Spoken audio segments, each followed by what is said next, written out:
O doutor Mataus Ariel. Vocês têm a palavra pelo tempo regimental de até 15 minutos. Senhor presidente, senhora relatora, senhores ministros, preclaro subprocurador-geral da República, serventuários, eminentes colegas advogados e advogadas, recebam todos as minhas cordiais saudações. Senhores julgadores, o saudoso ministro Sepúlveda Pertence disse uma vez em um julgamento plenário do Supremo Tribunal Federal que tarefa penosa e sem termo é a demonstração da obviedade. E essa advertência tem estrita aderência ao que ora se discute neste caso, pois o que se busca aqui conjurar é uma prisão, obviamente, manifestamente ilegal. São dois os focos de ilegalidade do decreto prisional. O primeiro diz respeito à inexistência de cautelaridade, de contemporaneidade dos fatos, e o segundo é a violação à referibilidade. Eu inicio por uma necessária digressão dos fatos que interessam ao desate do habeas corpus, e ao fazê-lo digo a vossas excelências que o ora paciente era um servidor da Justiça Federal que, em 2021, foi alvo da denominada Operação Perfídia da Polícia Federal, no âmbito da qual lhe foi imputada a prática de peculato. Ele teria procedido, com a utilização do cargo, desvio do dinheiro de contas judiciais. Essa investigação foi instaurada em agosto de 2021 e, logo em seguida ao início dos atos instrutórios do inquérito, a autoridade policial postulou a prisão preventiva do paciente. Esse primeiro pedido era ancorado tanto na alegada gravidade dos fatos, considerando a expressiva quantidade de dinheiro que teria sido desviada, como também no fato de o paciente residir nos Estados Unidos da América. O pedido contou com parecer favorável do Ministério Público Federal, mas, em novembro de 2021, foi negado pelo juízo singular. Na decisão, destacou Sua Excelência que o fato de o paciente residir nos Estados Unidos da América já era de conhecimento da Polícia Federal muito antes da instauração da investigação. Por quê? Porque ele estava em teletrabalho, lá possuía residência fixa, uma casa própria, e a filha estava matriculada em escola. Além disso, destacou Sua Excelência que os fatos não eram contemporâneos. Os supostos desvios teriam ocorrido no ano de 2018. Um mês depois desse primeiro pedido de prisão, ou seja, em dezembro de 2021, a autoridade policial renovou o pedido pela prisão preventiva do paciente. Mais uma vez, o juízo singular indeferiu o pedido e destacou na decisão que àquela altura do inquérito policial estava o paciente, por meio de sua defesa técnica, atendendo prontamente a todas as determinações da autoridade policial.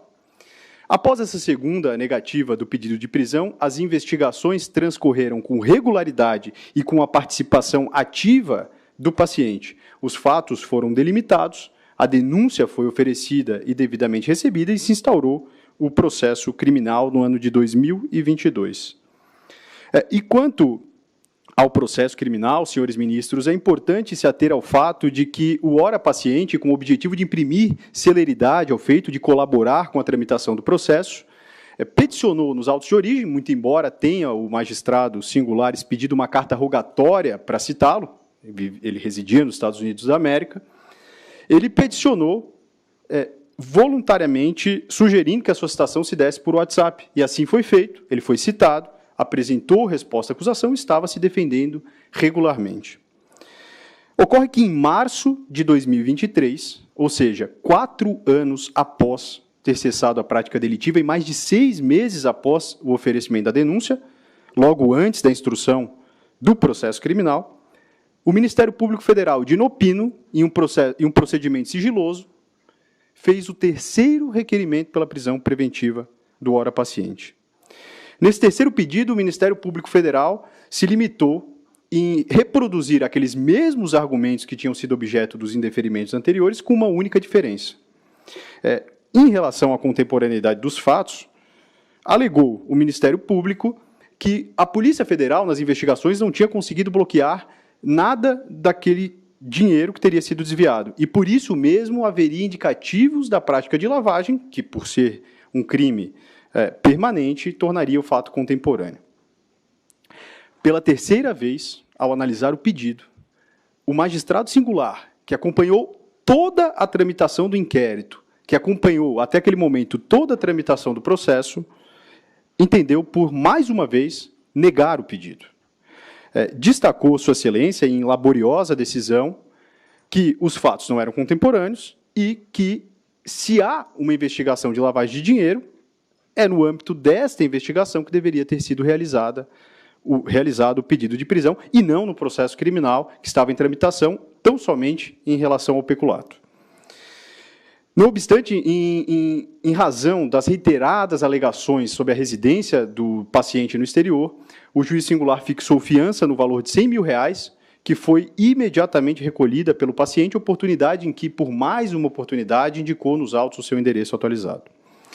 Ocorre, senhores ministros, que, irresignado com a terceira negativa do pedido de prisão, o Ministério Público Federal recorreu em sentido estrito ao Tribunal Regional Federal da 4ª Região, que, por sua 8ª turma, apenas em setembro de 2023, decidiu decretar a prisão preventiva do paciente, dando provimento ao recurso. É contra este decreto prisional que se impetrou o presente habeas corpus e, como podem perceber, Vossas Excelências, a mera análise cronológica dos eventos retratados do processo revela a manifesta ilegalidade da prisão. Em relação à contemporaneidade, basta que se analise que o último desvio mencionado teria ocorrido no ano de 2018. O processo criminal, no âmbito do qual foi realizado o pedido, já estava instaurado, estava em regular tramitação, e a denúncia a investigação já havia sido finalizada, tanto que apresentado o relatório conclusivo.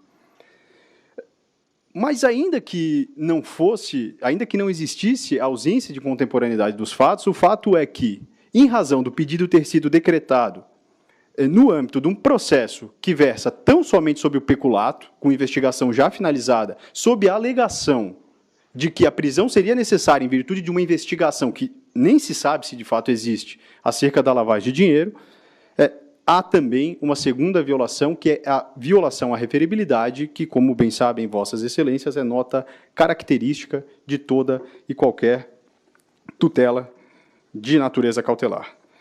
Senhores ministros, então, de forma bastante objetiva, eram esses os argumentos que a defesa gostaria de trazer ao conhecimento de Vossas Excelências, e espero que, por meio dessa peroração, eu tenha conseguido concluir com êxito a penosa e sem termo tarefa de demonstração da obviedade. Peço a concessão da ordem, dispenso o tempo regimental restante. Muito obrigado, senhor presidente. Agradeço a Vossa Excelência.